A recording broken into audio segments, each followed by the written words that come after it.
The letter hit Alfred Hawkins's desk like a thrown stone, sliding across the worn oak surface and knocking over an empty tin cup that clattered to the floor of the sheriff's office. He did not pick up the cup. He was too busy staring at the woman standing in the doorway of his office in Caldwell, Kansas, the late October sun of 1878 cutting sharp and golden behind her silhouette, making it impossible to read her face before he could read her intentions. What he could read was the shotgun. It was a 10-gauge, double-barreled hammer gun, the kind a man used when he wanted something dead, and wanted it dead quickly.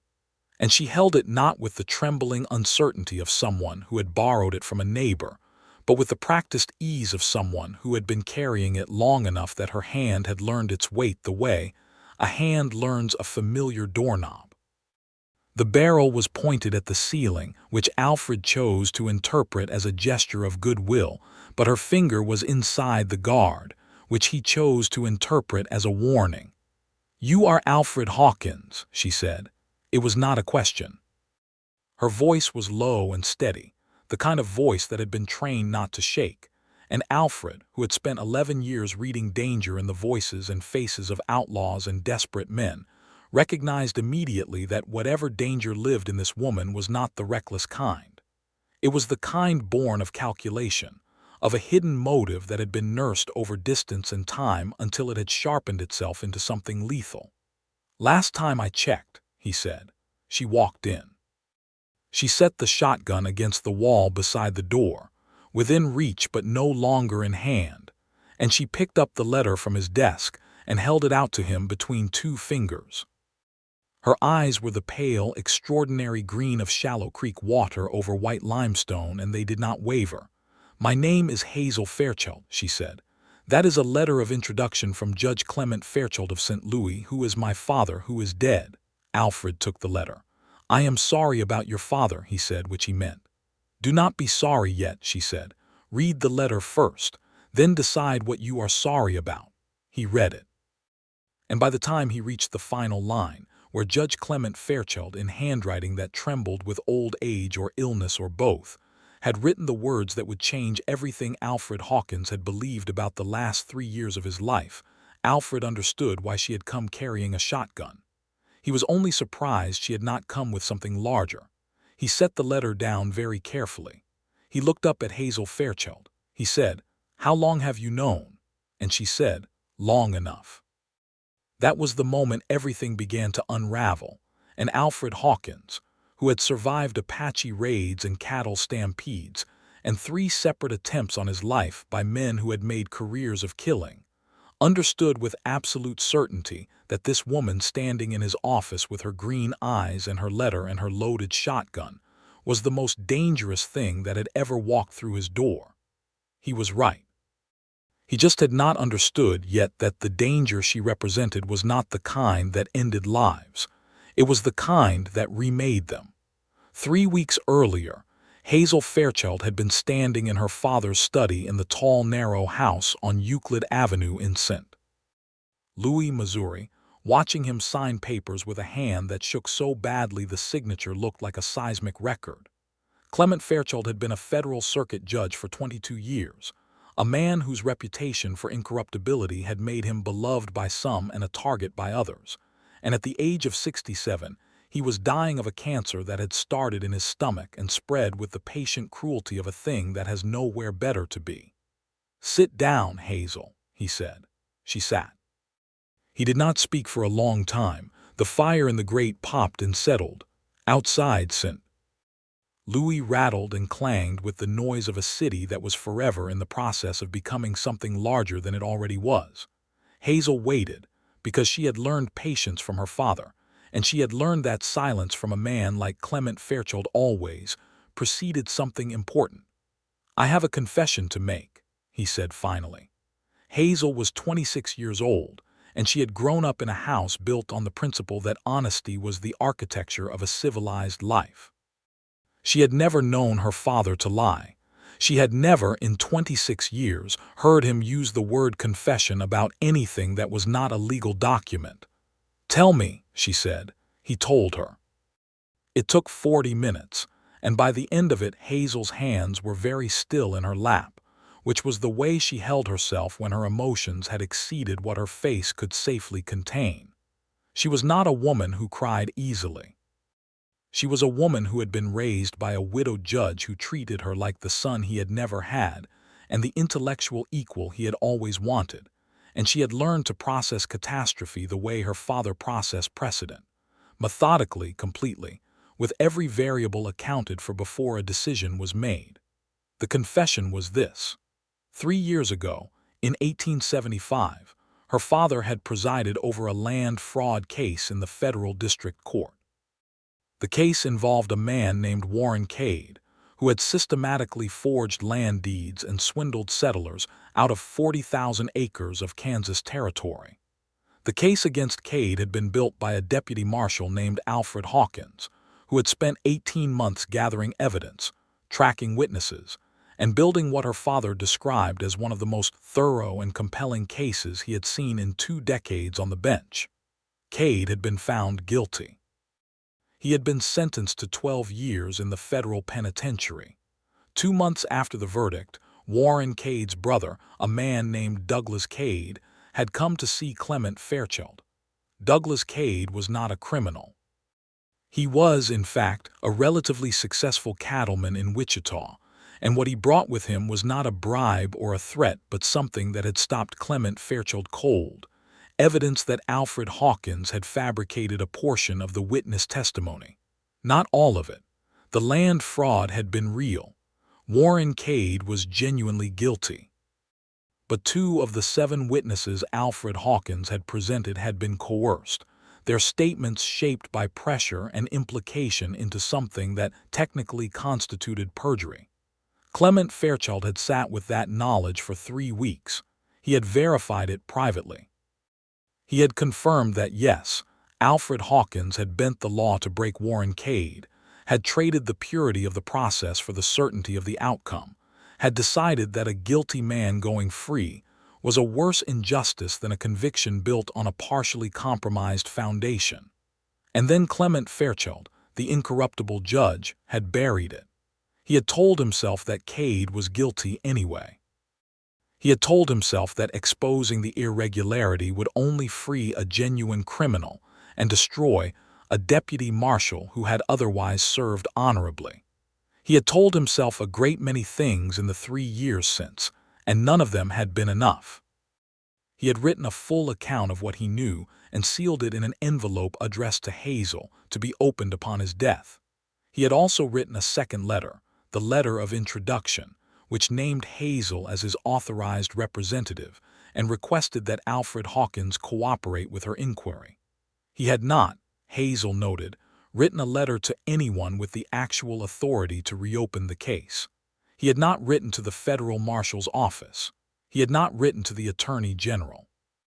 He had written to his daughter, whom he loved, and asked her to go to Kansas and speak to a man who had committed an act of betrayal against the legal system her father had dedicated his life to, and determine what, if anything, was to be done. It was, Hazel thought privately, a coward's reckoning. She loved her father deeply enough to say it to his face, which she did. He received it quietly, without defense, which was its own kind of courage. "Why did you not simply report it when Douglas Cade came to you?" she asked. Her father looked at his hands. "Because Alfred Hawkins had done something I could not do," he said. He had looked at a guilty man and decided that the certainty of justice was worth more than the cleanliness of the process. I disagreed with his method. I could not disagree with his result. I was weak. "What do you want me to do with this?" Hazel asked. "I want you to find out who Alfred Hawkins is," her father said. "Not what he did, who he is. I want you to decide whether what he did was the act of a corrupt man or the act of a good man who made a single terrible choice. And then I want you to decide what justice looks like, because I was not able to decide it myself, and I am running out of time." He died 11 days later, on a Tuesday morning in early October, with Hazel sitting beside him and his hand in hers. She buried him.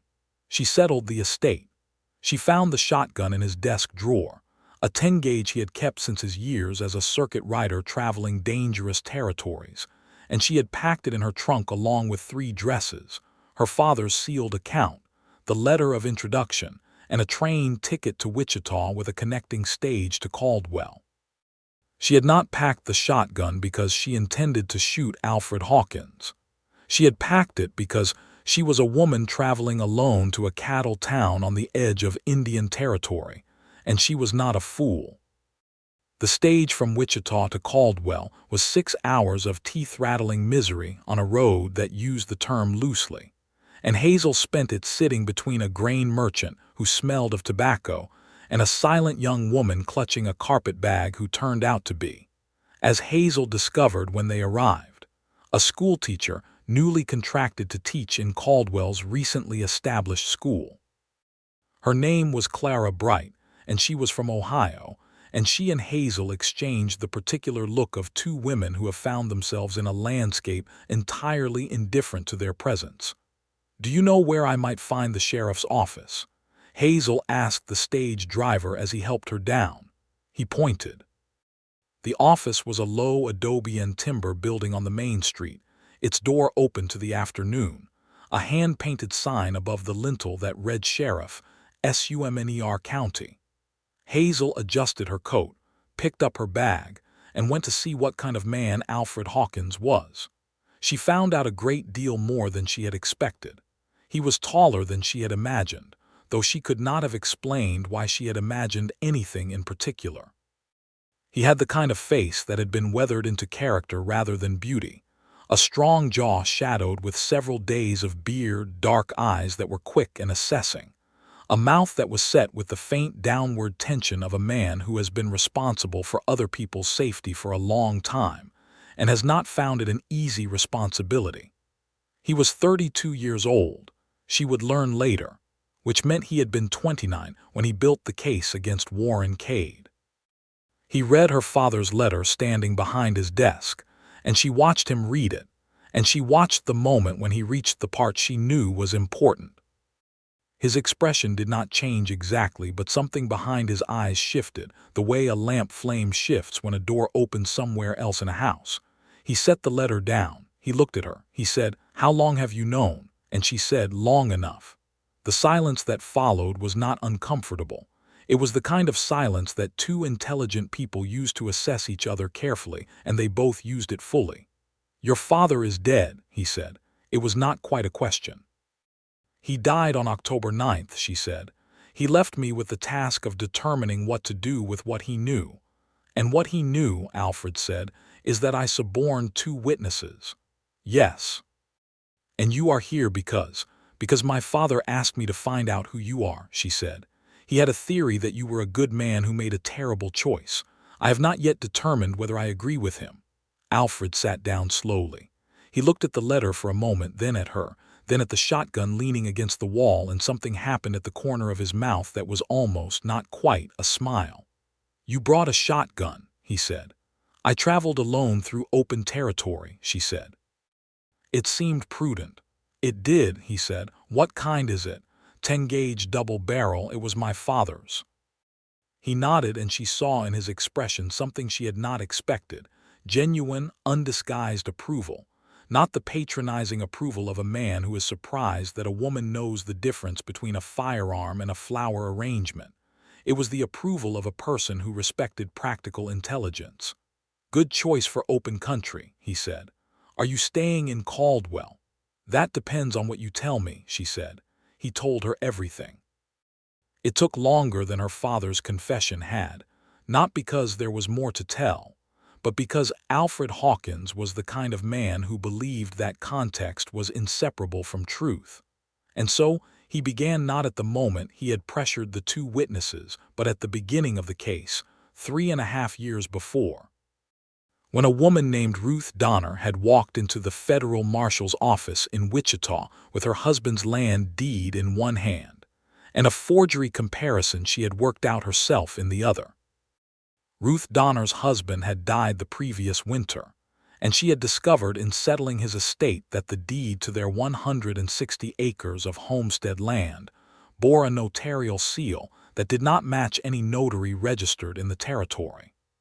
Further investigation had revealed that the deed had been issued by Warren Cade's operation as a replacement for the original, which had been destroyed in what was claimed to be a courthouse fire. The fire, Alfred had subsequently determined, had been deliberately set. Alfred had taken the case. He had worked it for 18 months. He had found 17 families in similar situations, settlers who had been maneuvered off their land or cheated out of deed ownership through Cade's forgery ring. He had tracked the money. He had identified the notaries. He had built a case that he was certain would convict. And then, 6 weeks before trial, one of his key witnesses had been visited at his home by 2 men who worked for Cade. The witness, a clerk named Henry Poole who had processed the forged deeds, retracted his statement 3 days later, claiming he had been mistaken. Alfred had known what had happened. He had known Poole had been threatened. He had also known that without Poole's testimony, the case had a gap that Cade's lawyers would drive a wagon through. He had gone to see Poole. He had not threatened him. He wanted to be clear about that, and he was clear about it in a way that Hazel believed was genuine. He had not threatened Poole. But he had made clear, with the kind of pointed specificity that constitutes pressure without explicit threat, that if Poole did not testify, and if Cade walked free, and if any of those 17 families lost their land permanently, Alfred intended to make sure that Henry Poole understood exactly what his silence had cost. Poole had testified. The second witness, a land office clerk named Mabel Greer, had been handled differently.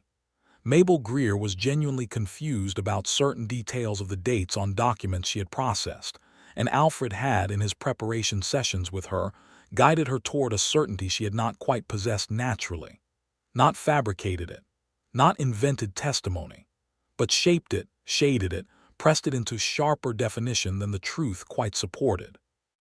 That was what Douglas Cade had brought to Hazel's father, signed statements from both Poole and Greer describing Alfred's methods. Alfred finished speaking. The sun had moved. The office had gone from warm gold to cooler shadow. Somewhere outside, a horse was making its displeasure known about something. Were any of the 17 families' claims invalidated? Hazel asked. No, all 17 kept their land. He paused. Ruth Donner's son was in my office last spring. He is 12 now. He told me they had the best wheat crop in the county. Hazel was quiet for a moment.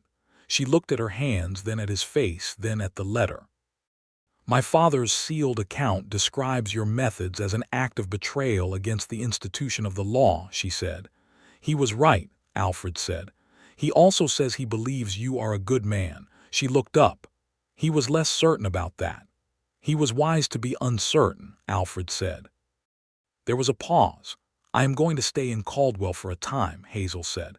I have not decided what to do with what I know. I want to understand the territory. I want to understand what you have done and what you continue to do. You intend to observe me, he said. Yes, another pause. Mrs. Dalton runs the boarding house on 2nd Street, he said. Tell her I sent you and she will give you a fair rate. Thank you, Hazel said and stood. Miss Fairchild, he said. She paused at the door. The shotgun, he said. You should keep it loaded while you are here. This is a cattle town at the end of a drive season. The trail hands come through in numbers and not all of them are governed by good judgment. She picked it up. I know, she said. She left.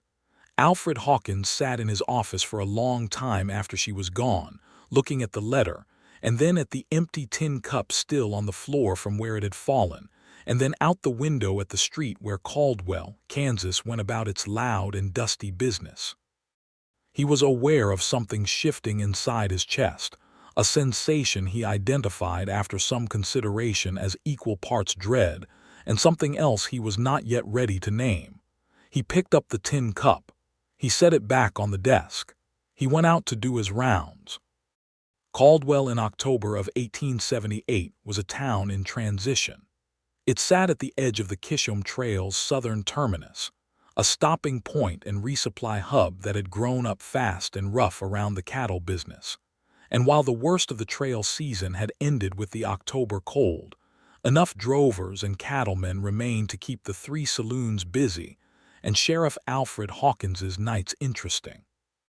The town had a bank, a general store, 2 hotels, a boarding house, a livery, a church that doubled as the schoolhouse until Clara Bright's arrival made the new dedicated school building necessary, a doctor's office, and more than the usual number of people who had come west carrying secrets. Alfred had been sheriff for 2 years. Before that, he had been a deputy marshal out of Wichita. He was good at his work. He was known in the county as a man who was fair, who followed through, and who would not be bought. The irony of that reputation was not lost on him, given the Cade case, and it had sharpened a kind of internal vigilance in him that sometimes made it hard to sleep. He told himself on the bad nights that he had done what was necessary, that Warren Cade had been a predator, that 17 families had kept their land.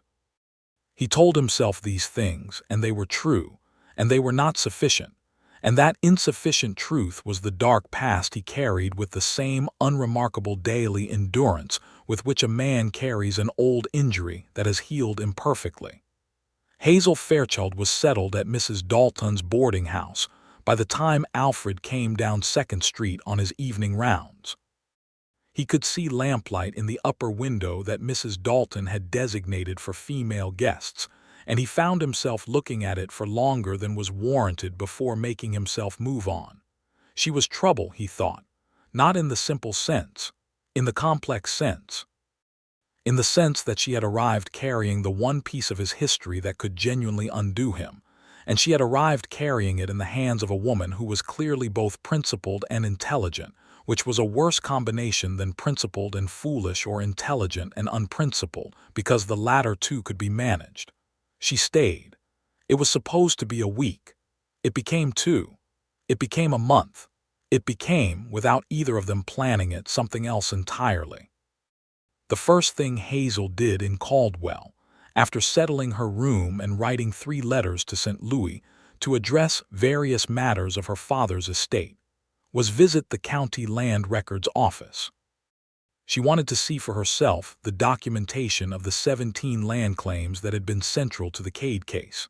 She wanted to understand, with the same methodical precision her father had applied to legal evidence, what Alfred Hawkins had actually protected and what the cost of his methods had actually been. The land records were kept in a back room of the courthouse, which was a newer building than most in Caldwell, its timber still raw and pale. The county clerk, a meticulous older man named Herbert Crane, who wore a green eyeshade and regarded strangers with the polite wariness of a man who has spent his career guarding paper, was initially reluctant to allow access. Hazel produced her father's letter of introduction. Herbert Crane read it twice, looked at her over his eyeshade, and said, "Judge Fairchild's daughter." It was not a question either. "Yes," she said. He showed her to the records room. She spent 3 days in that room. She cross-referenced the 17 land claims against the Cade forgery records against the trial documentation that had been made available to the county. She built a picture, careful and detailed, of what the fraud had looked like from the ground level, not from the vantage point of a federal courtroom in Wichita, but from the perspective of the families who had been its targets.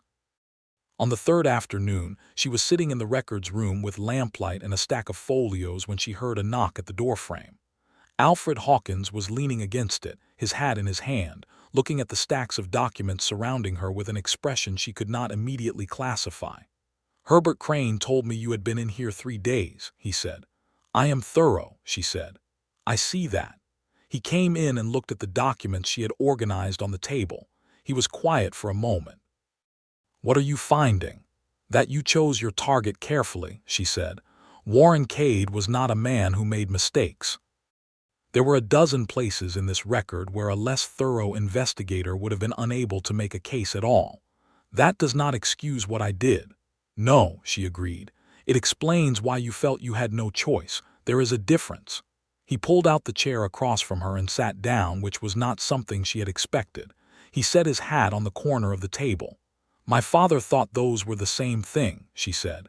"Explanation and excuse." He thought the law did not accommodate the distinction. "Your father was a better man than I am," Alfred said.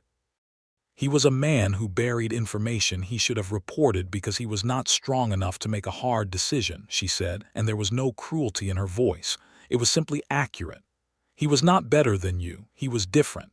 He prioritized cleanliness over outcome. You prioritized outcome over cleanliness. Neither of you was right." Alfred looked at her for a long moment. "You are very direct," he said.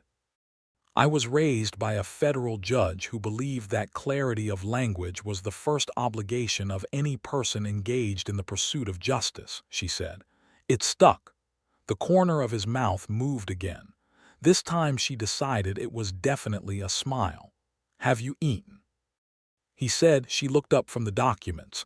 Outside the window of the courthouse, the sky had gone from blue to the deep amber orange of late afternoon without her noticing. "Not since this morning," she admitted. "Mrs. Tanaka's kitchen," he said. "On Front Street just past the hardware. She serves until 7. Best food in Caldwell by a substantial margin." "Mrs. Tanaka," she said. It was an unusual name for a Kansas cattle town. "Her husband came west with the railroad crews in '69, he said. "Settled here when the crew moved on.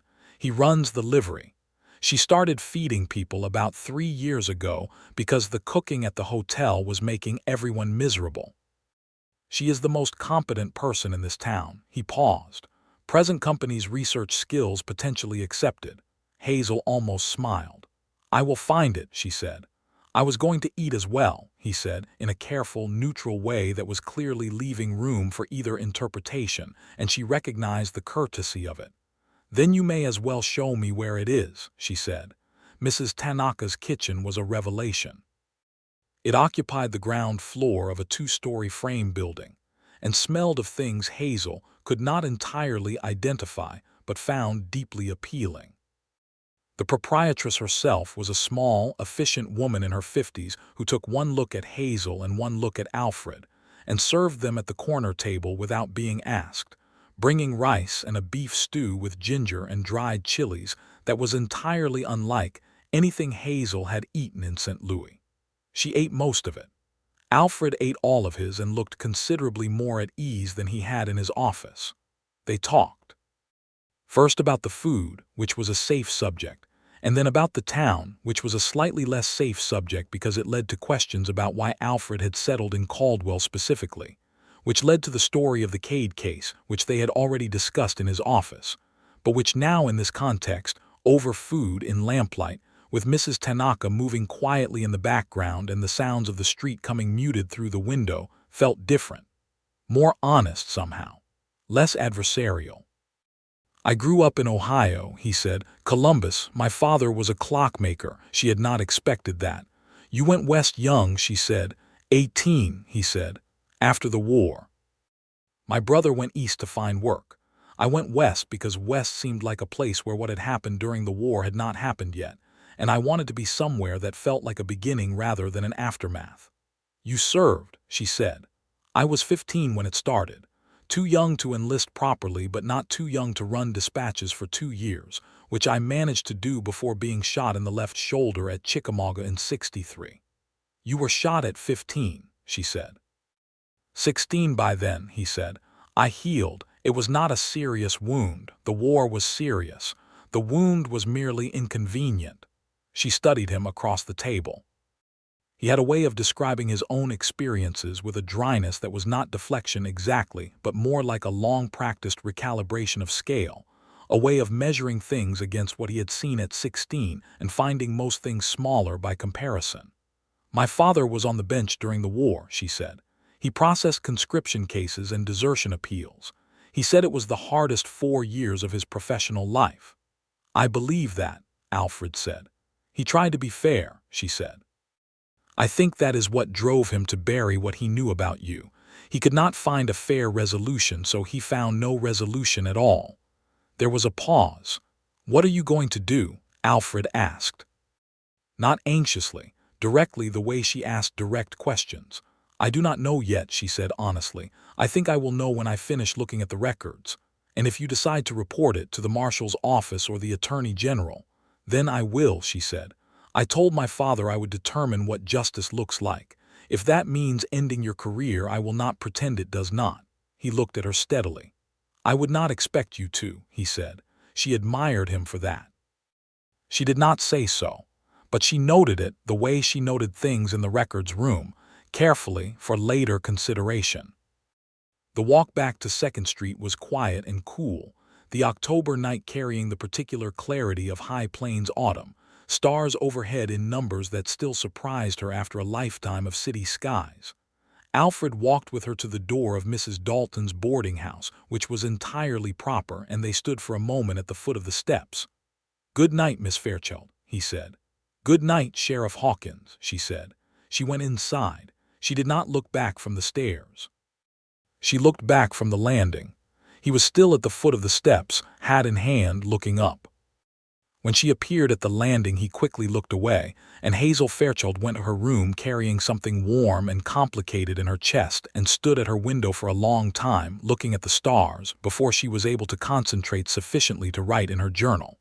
She wrote, "He is not what I expected. He is both worse and better. The betrayal is real. So is the man." She underlined the last sentence.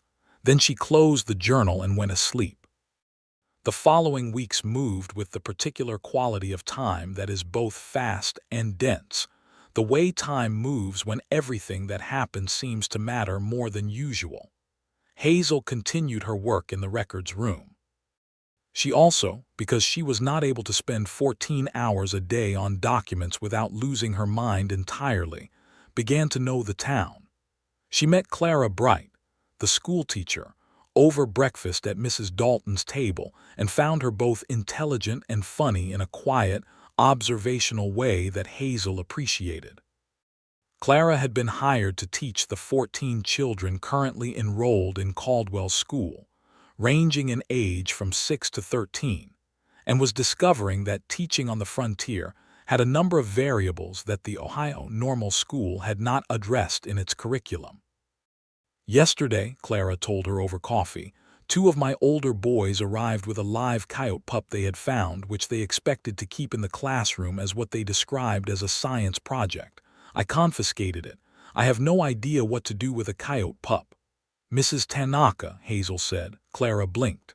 "Pardon, Mrs. Tanaka at the kitchen on Front Street. She is the most competent person in the town. She will know what to do with it." This was how Hazel established herself in Caldwell. By paying attention, by being useful, and by applying the same methodical intelligence to the practical problems of frontier life that she applied to her father's records. She was not the kind of woman who made herself small in unfamiliar places, and Caldwell was not the kind of town that required smallness. Alfred noticed.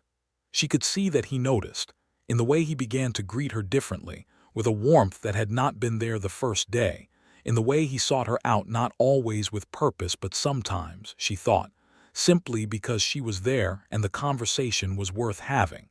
They had a great many conversations.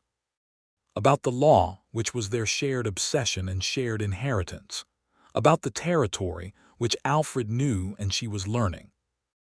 About her father, who remained between them like a third party in every discussion, his letter and his account and his imperfect reckoning something they were both, in different ways, still sorting through. About smaller things. About the book she had brought in her trunk, which included a copy of John Stuart Mill's Utilitarianism that Alfred borrowed and returned with penciled marginal notes she found surprisingly incisive. About his tenure as a deputy marshal, the cases that had been clean and the cases that had been complicated, the geography of a territory that still moved under the competing and not always peaceful pressures of settlement, cattle commerce, and the ongoing and profound injustice of what was being done to the native peoples of the region. Alfred spoke about the last with a directness that she had not expected and that she respected deeply. He did not pretend that the settlement of the frontier was a simple story of civilization arriving in an empty space. He had seen in his years as a marshal the consequences of the reservation system, the forced removals, the violent displacement, and he carried a sense of that wrong the way he carried the wrong of the Cade case. Honestly, without excuses, as a weight that did not diminish with time. "The law I enforce," he told her one afternoon in the records room, where she had moved her work to a front table so that more natural light came through the window, "is not the law as it should be. It is the law as it is. I have made my peace with serving the imperfect version, because I believe the imperfect version serves better than no law at all. But I do not confuse that peace with approval." "That is a careful line to walk," she said. "It is," he said. "I have stumbled on it before." She looked up from the document she had been reading. "The Cade case," she said. "Yes," he said. She held his gaze. "I think," she said slowly, "that the difference between your stumble and my father's is that you stumbled toward the people the law was failing. He stumbled away from a decision because the decision was hard." Alfred was quiet for a moment. "That is a generous way to read it," he said. "I am not being generous," she said. "I am being accurate. It was on a Wednesday in the third week of November that everything shifted again." Hazel had finished her review of the land records and had spent 2 days writing a comprehensive account of her findings, an analysis of the Cade case, Alfred's methods, the outcomes, and the legal and ethical dimensions of both. It was 60 pages long, double-sided, written in the precise and careful hand she had developed under her father's tutelage. She had not yet decided what to do with it. She had been putting off the decision with the professional discipline of someone who knows they are putting off a decision, but has not yet found the necessary clarity to make it. She was honest enough with herself to recognize that part of what was complicating her clarity was Alfred Hawkins, specifically the fact that she had developed feelings for Alfred Hawkins that were well beyond the scope of what her father had sent her to Caldwell to determine. It had crept up on her with the silent efficiency of a very good tracker. One day she had been a woman with a document review and a judgment to render. Then she had been a woman who looked forward to evenings at Mrs. Tanaka's with the particular anticipation of someone who was beginning to understand that the conversation across a specific table was different from all other conversations. Then she had been a woman who caught herself noticing the way Alfred's hands moved when he was making a point, or the quality of his silence when he was genuinely thinking, or the precise moment when his professional caution relaxed and something more unguarded and real showed through. Then she had been a woman who woke up in the night with a hollow, knotted feeling in her chest and understood what it meant. She was in love with him. She had not planned for this. Her father had not planned for this. This was not in the letter. This was not in the legal analysis or the land records or the 60 pages of careful documentation. This was a complication that had no precedent in her experience and no clear resolution, because she could not simultaneously love a man and render an honest judgment on his conduct, and the judgment was what she had come here to deliver. She was in the records room alone when she made this realization, sitting with her 60 pages in front of her and the November light flat and gray through the window, and the realization arrived with the sudden completeness of something that has been true for weeks but has only now been fully acknowledged. She sat with it for a long time. Then she did what her father had taught her to do with complex and inconvenient truths. She wrote it down. Not in her journal, on a separate sheet of paper that she folded and put in the inner pocket of her coat. A private document, a record for herself of the exact nature of the conflict of interest she was carrying. Then she closed the 60 pages. Then she went to find Alfred Hawkins. He was at his office, which was where he was most days unless he was on rounds. He was at his desk reading a report from the county commissioner about projected cattle traffic for the spring drive season. He looked up when she came in. He saw something in her face. "What is it?" he said immediately and stood. "Sit down," she said. "I am not in distress. I need to tell you what I have decided, and I want to tell you before I can change my mind." He sat. She sat across from him in the same chair where she had sat the first day, with her coat still on because the office was cold. "I have completed my review of the records," she said. "I have written a full account of the case, the methods, and the outcomes." He nodded. "I am not going to report it," she said, "to the marshal's office, to the attorney general, or to anyone else." He did not react with relief. He looked at her with the careful attention of a man who is waiting for the rest. "That is not a judgment about the legality of what you did," she said. "What you did was illegal. It was a betrayal of the procedural foundations that my father believed were the architecture of a just society, and he was not wrong about their importance." "Then why?" he said. "Because Warren Cade is in prison where he belongs. Because 17 families have their land. Because you have spent 3 years serving this county with exactitude and genuine principle, and because the damage that reporting it would cause to those families, to the integrity of those convictions, and to the administration of law in this territory would outweigh any remedial purpose the report could serve." "That is the utilitarian argument," he said. "I have been reading Mill," she said. "Your marginal notes were persuasive." Another almost smile, but his eyes were serious. "And your father's account," he said. "The sealed document." "I'm going to seal it again," she said. "I'm going to deposit it with a lawyer in St. Louis with instructions that it be opened only if Warren Cade's conviction is ever challenged on grounds of evidentiary irregularity, in which case it will provide context. Otherwise it will remain sealed." "That is," he stopped. "That is a very precise solution." "I am a very precise person," she said. He looked at her for a long time.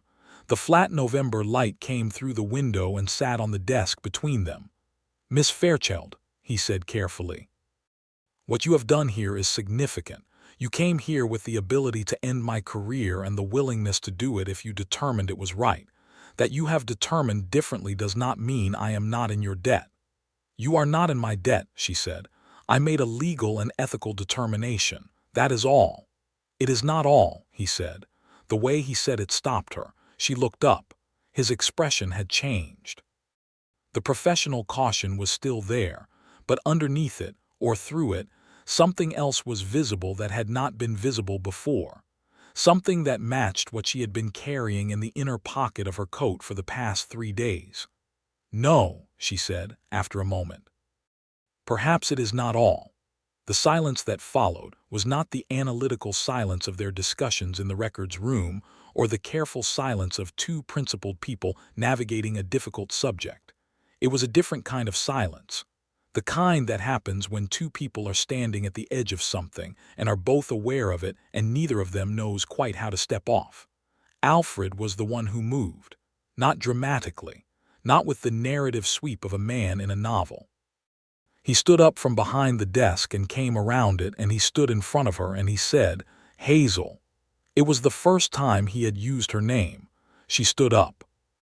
They were close, close enough that she was aware of the warmth of him in the cold office, close enough to see the exact quality of his expression, which was open and uncertain and entirely without pretense, which was what undid her final restraint. "Alfred," she said.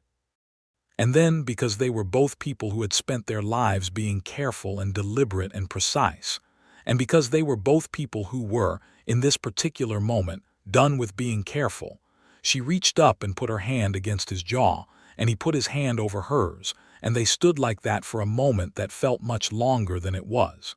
He kissed her. It was not a tentative kiss. It was the kiss of someone who has been certain for some time and is finally permitted to act on that certainty. And it was warm and thorough and tasted faintly of coffee. And Hazel, who had kissed exactly one person before in her life and had found the experience pleasant but unmemorable, discovered that she had been substantially underinformed about what kissing could be. When they separated, she put her forehead against his shoulder for a moment, which surprised her, because she was not generally a woman who put her forehead against people's shoulders, and he put his hand very carefully on the back of her head, and they stood like that in the cold office in the flat November light while Caldwell, Kansas continued its loud and indifferent business outside the window. "I did not come here for this," she said. "I know," he said. "This complicates things considerably." "It does," he said. "Are you alarmed by the complication?" She thought about it. "No," she said. "Are you?" "Terrified," he said, "but not in a way that makes me want to stop."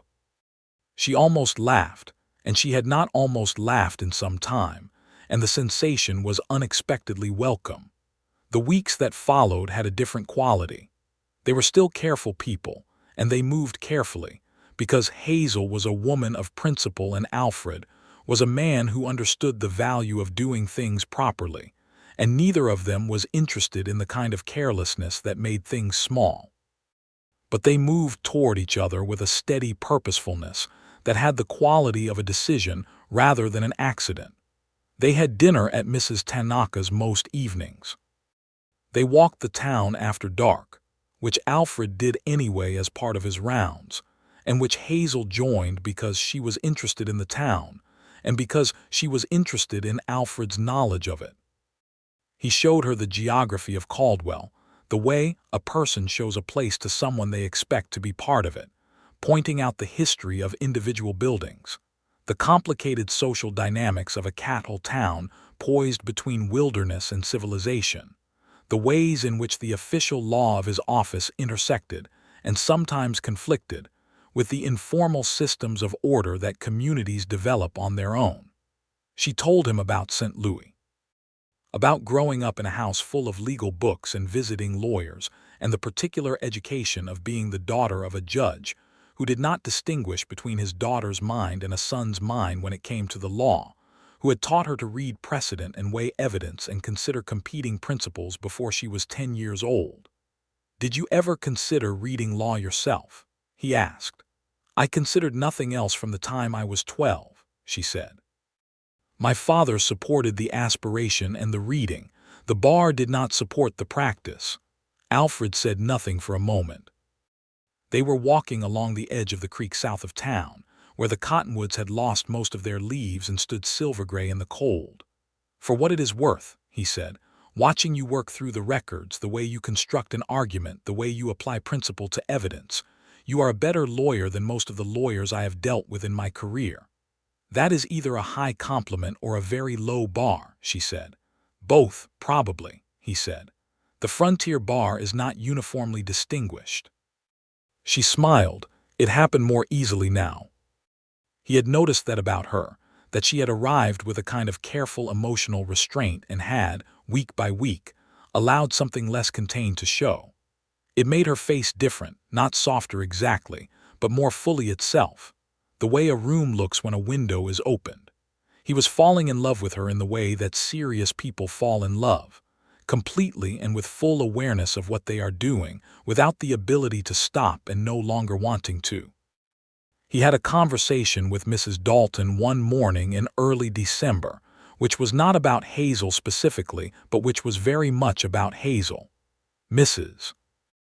Dalton, who was 60, who had come west with her husband in 1865 and had buried him 2 years later of a fever and had stayed because she had built something here and was not going back east to explain herself to people who had not understood why she left in the first place, was the kind of woman who saw things clearly and said them plainly.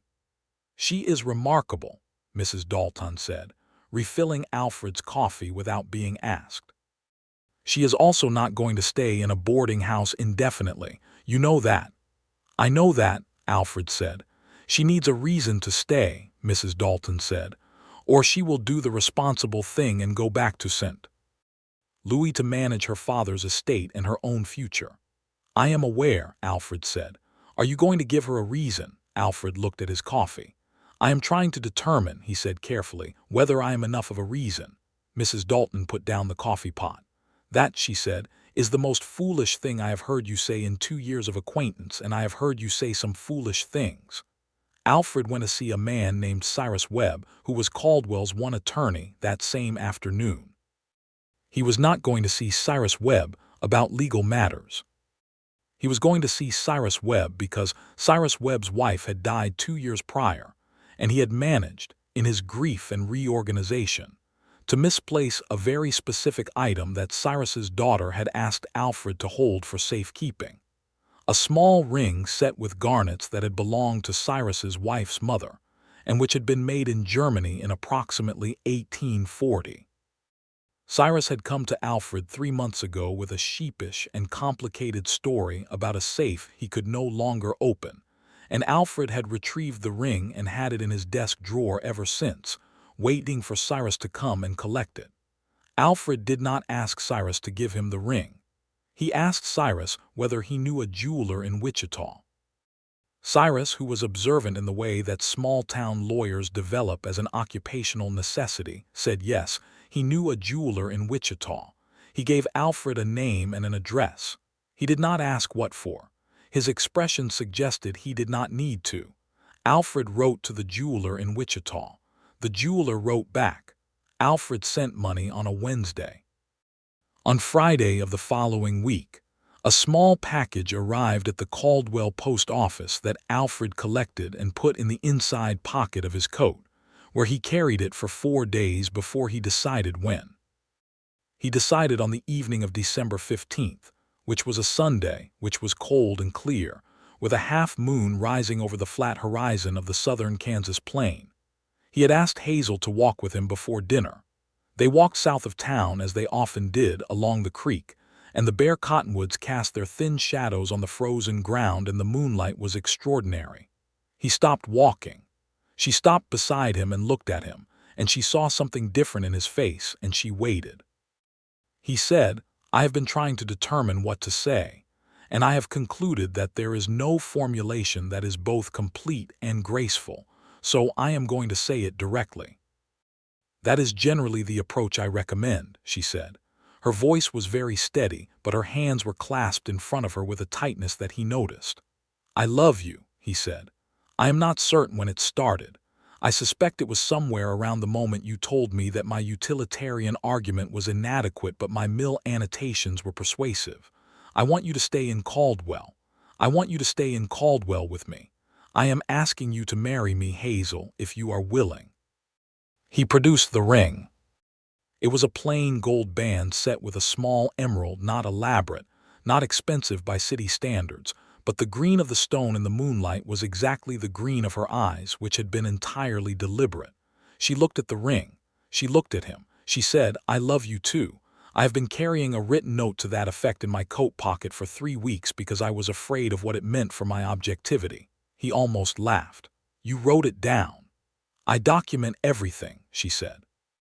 "Yes, Hazel, yes," she said, "I will marry you, yes." He put the ring on her finger. They were standing in the moonlight in the cold, and he kissed her, and she kissed him back. And the creek ran dark and quiet beside them, and the plain stretched away in every direction. And the stars were extraordinary in the way they only were out here, where there was nothing between them and the sky. They were married on the 14th of January, 1879, at the Caldwell Church, which was a modest building that did not require its modesty to diminish the occasion. The Reverend Gilbert, who was a lean man with a significant mustache and a good-speaking voice, performed the ceremony with a warmth that suggested he had known Alfred long enough to be genuinely pleased by the occasion. Mrs. Dalton was there. Clara Bright was there. Mrs. Tanaka was there, in a formal coat that Alfred had never seen before, and she brought food for the reception afterward that was so good it briefly made everyone forget to congratulate the couple. Herbert Crane from the records room attended, still in his green eyeshade, which suggested it was physically attached. Cyrus Webb attended, and had the expression of a man who has decided retroactively that he was responsible for the outcome and is satisfied with his work. Hazel wore a deep green wool dress that she had made by the seamstress on 4th Street, Mrs. Josephine Ellery, who had turned out to be both highly skilled and deeply invested in the project. Alfred wore his Sunday coat, which was dark wool and newly brushed, and he stood at the front of the church with the composed, serious expression of a man who is about to make the most consequential and the best decision of his life, and knows it. When the Reverend Gilbert asked if anyone present had any objection, there was a pause that lasted perhaps 1 second too long, during which Alfred and Hazel both looked straight ahead and did not look at each other, and then no one said anything, and the ceremony continued. She took his name as Hazel Hawkins, which she said she would think about, and then said she had thought about it and yes.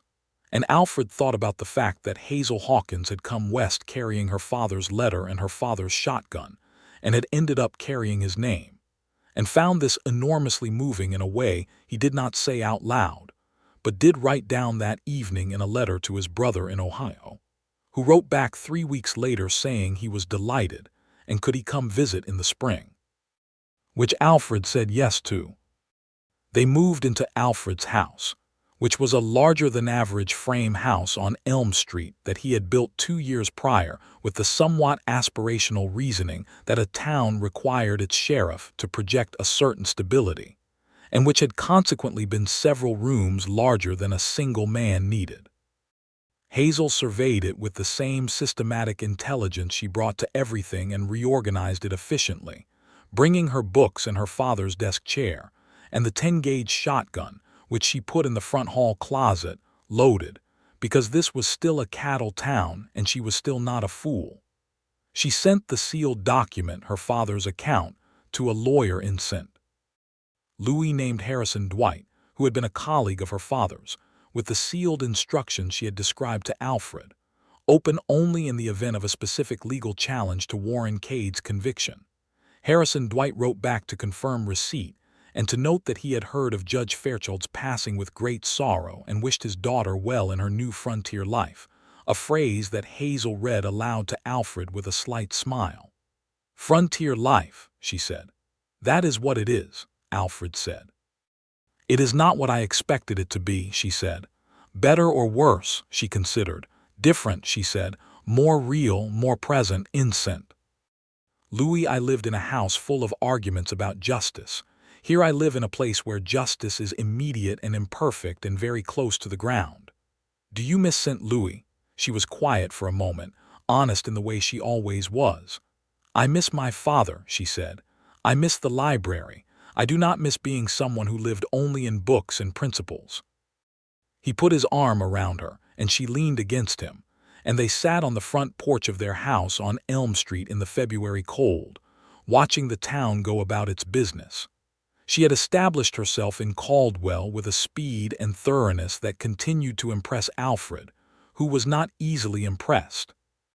Within a month of their marriage, she had become a de facto legal advisor to several of the homesteaders in the county, women and men who came to her with questions about land deeds and contracts and estate matters, questions that required real legal knowledge and careful reading, and which she handled with the precision and thoroughness her father had trained into her. She could not officially practice law. She was aware of this, and it was a restriction she found unjust and said so to Alfred, who agreed with her, and to Cyrus Webb, who also agreed with her but was pragmatic about the current state of the Kansas bar, and suggested that what she was doing was not practice so much as very well-informed advice, a distinction they both understood was technically useful if ethically thin. She helped Clara Bright establish a small lending library in the schoolhouse, soliciting book donations from St. Louis contacts and from a book dealer in Wichita, who turned out to have a substantial inventory of volumes that had been ordered and not collected. The lending library became, within a season, one of the most actively used civic resources in the county. She wrote letters to her father's colleagues in St. Louis and to several women's legal advocacy organizations that were beginning to develop in the larger cities, letters that were detailed, thoughtful, and clearly the work of someone who intended to be a participant in these developments rather than an observer. She was busy and purposeful and present, and Alfred, watching all of this from the office of the sheriff of Sumner County, was aware of a happiness that was both quieter and more substantial than what he had imagined happiness would feel like.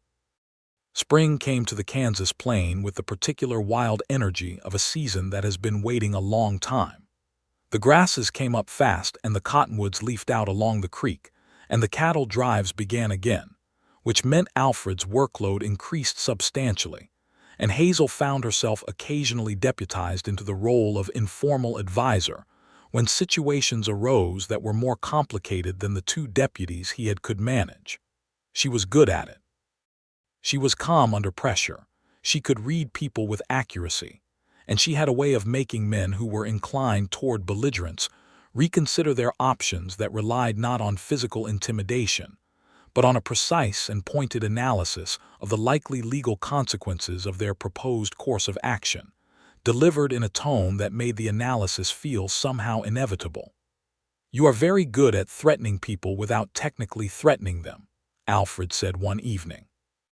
"My father called it prophylactic legal counseling," she said. "Your father had excellent vocabulary." "He had excellent vocabulary and imperfect courage," she said, with the equanimity of someone who has made peace with a complicated love. "He did the best he could with what he had." Alfred looked at her. "So did I," he said quietly, and she knew he was not talking about her father. "Yes," she said, "so did you." In April, Alfred's brother Thomas came from Ohio as promised. He was 2 years younger than Alfred, with a lighter coloring and a more immediately expansive personality. A bricklayer by trade who had married a schoolteacher from Columbus named Margaret and had 2 daughters, aged 4 and 6. He arrived on the evening stage looking road-worn and very happy, and he embraced Alfred in the street in front of the stage stop with an exuberance that Alfred received with some stiffness and visible pleasure. Thomas took one look at Hazel and said, "I understand everything now." "You do not yet understand anything," Alfred said. "I understand enough," Thomas said, and shook Hazel's hand with both of his. Thomas stayed 3 weeks. He was good company, noisy and generous, and he and Hazel established a quick and durable friendship based on their shared understanding of Alfred's particular kind of restrained emotional intelligence, and their shared willingness to point it out to him. Alfred bore this with dignity and occasional protest. Thomas also, in the way of a man with fresh eyes on a familiar landscape, saw things about his brother that Alfred himself was slower to articulate. On his last evening in Caldwell, over a late supper at Mrs. Tanaka's, he said, "You are happy." Alfred looked at him. "This is clearly not news to you," Thomas said. "I am saying it because I want you to know that it is visible from Ohio." Alfred looked at Hazel. She looked back. "I am aware of it," Alfred said. "I find I have no objection." She reached across the table and put her hand over his. Thomas watched this with the expression of a man who has received everything he came to see and is satisfied. On a Wednesday morning in May, Hazel woke up feeling different in a way that she identified after careful consideration as possibly significant. She said nothing for 2 days, and on the Friday she went to see Dr. Ambrose Finch, who occupied the office next to the hardware store and was a competent if occasionally laconic medical practitioner. She came home that evening while Alfred was making coffee in the kitchen, which he had taken to doing in the evenings when the day had been long, a ritual she had come to find deeply comforting. He heard her come in, heard her set her coat on the hook in the front hall, heard her pause. "Alfred," she said from the hallway. "In the kitchen," he said. She came in. She stood in the kitchen doorway with her hands at her sides and her green eyes entirely readable for once, open and bright and a little stunned. "I went to see Dr. Finch," she said. He set down the coffee pot. He looked at her. "We are going to have a child," she said. The silence that followed was very short. Alfred covered the distance across the kitchen in 2 steps and put his arms around her, and she put her face against his shoulder, and they stood there in the kitchen with the smell of coffee and the sounds of the May evening coming through the window. And Alfred felt something in his chest that had no name in the vocabulary of a man who had grown up learning to make things small, something vast and glad and a little terrifying that he had no interest in making small. "Are you well?" he asked against her hair. "Are you frightened?" "I am perfectly well," she said. "I am a little frightened. Are you?" "Enormously," he said. "I find I have no objection." She laughed, which was the sound he loved most in the world, and he held her tighter. The pregnancy went smoothly, by the standards of 1879 in a frontier town. Hazel was healthy and constitutionally vigorous, and treated the physical demands of pregnancy with the same methodical attention she brought to everything, reading Dr. Finch's recommended texts and several others she ordered from a St. Louis bookseller, and conducting herself with a practicality that impressed Dr. Finch and occasionally alarmed Mrs. Dalton, who felt that Hazel was not sufficiently impressed by the gravity of the situation.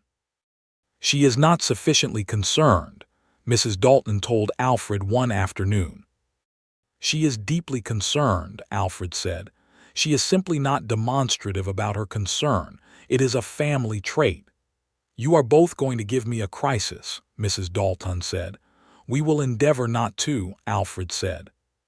He did, however, find himself spending more time than usual on the practicalities of the house and the town and the future, thinking about what it meant to raise a child in Caldwell, Kansas, in 1879, and whether Caldwell, Kansas was what he wanted that child to know as the first geography of their life. He and Hazel had several long conversations about this, the same kind of careful and honest conversations they had always had, and they reached a conclusion that was not a compromise but an agreement. Caldwell was good. Caldwell had a school now and a lending library, and a growing community of people who had come west for reasons that ranged from desperate to ambitious, and who were in the process of making something out of the raw material of the frontier. They would stay. In September of 1879, on a Saturday evening when the heat of the summer had finally broken and the cottonwoods along the creek were beginning to turn, Hazel went into labor. Dr. Finch was summoned. Mrs. Dalton arrived without being summoned. Mrs. Tanaka arrived 20 minutes later with food and a quiet, capable presence.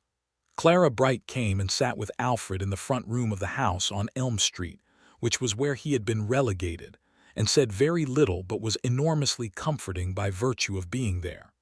The labor was long, and Alfred had a worse time of it than Hazel, by his own subsequent account. He sat in the front room of his house for 11 hours and was twice gently but firmly prevented from entering the bedroom by Mrs. Dalton. At 4 in the morning, Dr. Finch opened the bedroom door and said, "You have a son, Sheriff Hawkins. Mother and child are both well." Alfred entered the bedroom. Hazel was propped against the pillows, tired in a way that was total and visible, her dark hair loose around her shoulders, and she was holding a small, remarkably red, imperiously complaining infant who had arrived in the world with what appeared to be strong opinions about it. Alfred sat on the edge of the bed. He looked at his son. He looked at his wife. He was not a man who cried easily. He would not say that he cried then. But his face did something that was not its usual expression, something that had no professional context and no strategic purpose, something entirely private and entire. "He has your eyes," Hazel said. Alfred looked at the baby's eyes, which were the deep, unfocused blue of all new eyes, and not yet anything specific. "He has your voice," he said, because the infant was still making his displeasure known at considerable volume. Hazel smiled. She handed Alfred the baby with the careful precision of someone who is very tired and very glad and very aware that what they are handing over is the most important thing in the world. Alfred held his son. The baby looked at him with the dark, unfocused gaze of someone who is experiencing everything for the first time and has not yet developed an opinion about any of it. "Hello," Alfred said. His voice was not steady. He did not mind. They named him Clement for Hazel's father. Clement James Hawkins, James being Alfred's father's name. It was a name that carried 2 histories and made room for a third. Clement was 6 weeks old when Hazel received a letter from Harrison Dwight in St. Louis. She read it at the kitchen table while Clement was asleep in his cradle in the adjoining room, and Alfred, who was eating breakfast before rounds, watched her read it and watched her face and waited. She set it down. "Warren Cade has filed for an appeal," she said. Alfred became very still. "On what grounds?" he said. "New evidence," she said. "One of the original notaries has recanted a portion of his trial testimony, claiming coercion." She looked at Alfred. "Not your coercion. Cade's attorneys apparently pressured him in the opposite direction from you, told him his original truthful testimony was itself compromised. It is a confusion of the record at the clerical level. Mr. Dwight believes the appeal is unlikely to succeed on these grounds." "But," Alfred said, "but he is alerting me because of the sealed document," she said. He wants to know whether the document should be unsealed in response to this appeal. Alfred looked at his coffee cup. Hazel looked at him. No, she said. He looked up. The document does not address the coercion of notaries, she said. The document addresses witness preparation irregularities. They are different evidentiary questions. Opening the document in response to this appeal would not clarify the current challenge and would introduce complications that are not germane to its resolution. She paused. That is the legal analysis. And the non-legal analysis, he said.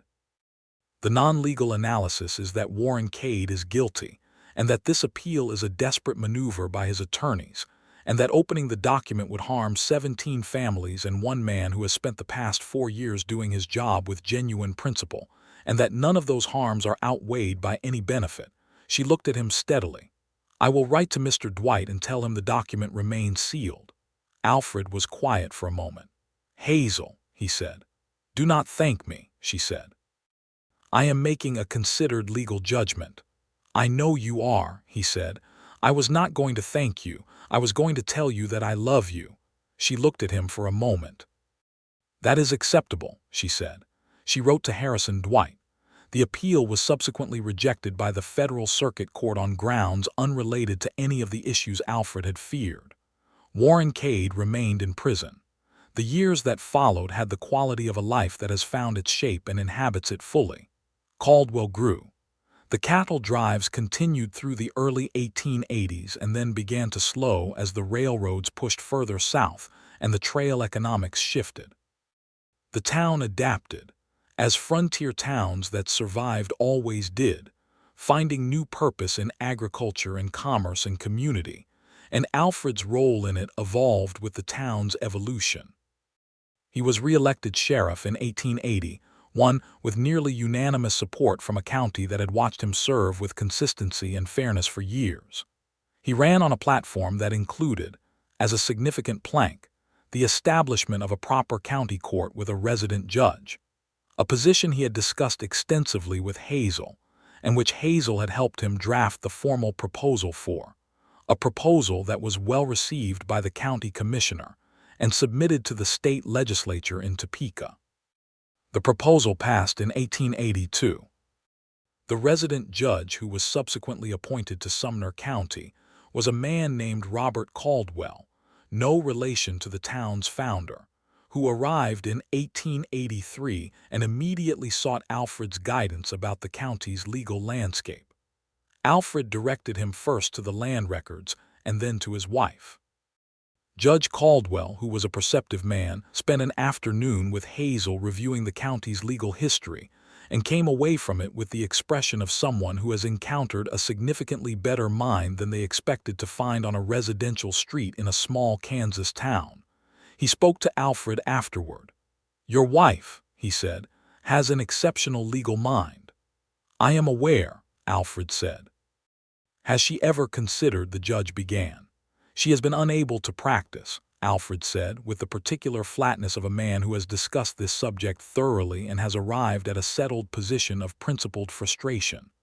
The bar in several states is changing on that question, Judge Caldwell said carefully. The Iowa bar admitted its first woman in 1869. There is a movement in Kansas. It is not imminent, but it is not impossible. Alfred looked at him. I know someone she should write to, Judge Caldwell said. He gave Alfred a name. Alfred gave Hazel the name that evening over dinner with Clement, now 3, in his chair between them and making complex architectural claims about his bread. Hazel looked at the name. She looked at Alfred. You asked him to give you this, she said. He offered it voluntarily, Alfred said. I was merely prepared to receive it. She folded the paper and put it in her pocket and said nothing else about it during dinner. Later, after Clement was in bed and the house was quiet, she came and found Alfred in the front room with his reading, and she sat beside him on the settee and put her head on his shoulder. I love you, she said. I know, he said. I'm going to write that letter, she said. I know that too, he said. She wrote it.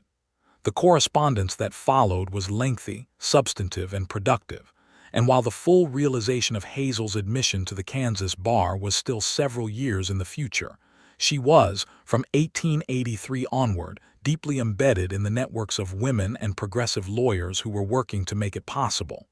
She was corresponding with legal advocacy groups in 4 states.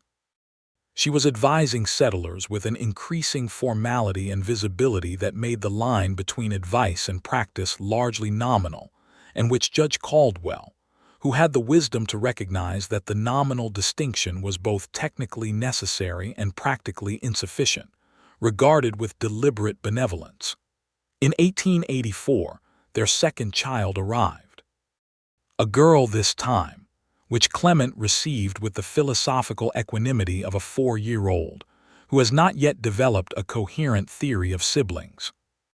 They named her Ruth, after Ruth Donner, whose story had been the beginning of the Cade case and who was, Alfred had been told by the County Land Records Office, still farming her 160 acres in the northern part of the county, her wheat crop continuing to be among the best in the region. Hazel, having a daughter, wrote a long letter to Ruth Donner introducing herself and noting that Alfred was her husband. Ruth Donner wrote back a letter that arrived 2 weeks later, and that made Hazel laugh out loud, because Ruth Donner turned out to be a woman of considerable wit and directness who said, among other things, that she had always hoped the deputy marshal who had gotten her land back had found someone worth deserving it for. Hazel read it to Alfred. "I like her," she said. "She has never been wrong about anything," Alfred said. Ruth Donner came to dinner at the house on Elm Street that spring, a rangy, sun-weathered woman in her 50s who ate Mrs. Tanaka's cooking with evident appreciation and played with Clement and baby Ruth with the ease of someone who has raised children and remembers that they are the most interesting people in any room. "You named her Ruth," Ruth Donner said to Hazel over coffee. "Yes," Hazel said. Ruth looked at Alfred. "You did good," she said. "I know," he said. "I am aware." The legal work expanded and deepened. In 1885, the Kansas bar formally admitted its first woman.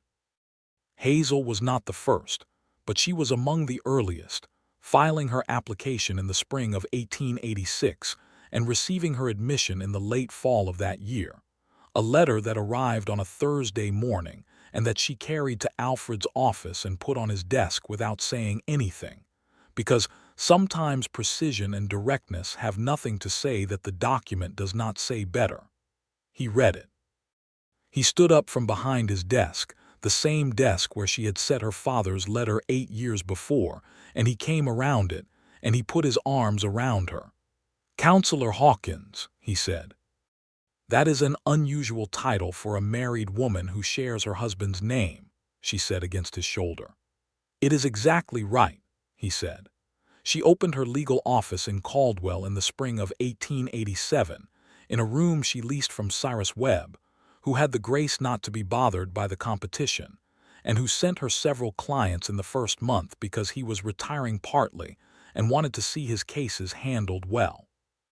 The sign above the door read Hazel Hawkins, attorney at law. She was 35 years old. Alfred stood on the street looking at the sign on the day it went up, with Clement, now 8, beside him and Ruth, 3, on his hip. He looked at the sign for a long time. "Your mother," he said to the children, "is the most extraordinary person I have ever known." "I know," said Clement, who had heard versions of this before. Ruth, who did not yet have a large vocabulary but had excellent interpretive instincts, put her hand on Alfred's face and patted it approvingly. There was a third child, eventually. A boy named James, born in 1889, who arrived with the same vocal energy as Clement and the same clear-eyed assessive gaze as Ruth, which Hazel noted in her journal with the dry observation that they appeared to be producing consistently opinionated children, which she attributed to the household's conversational environment.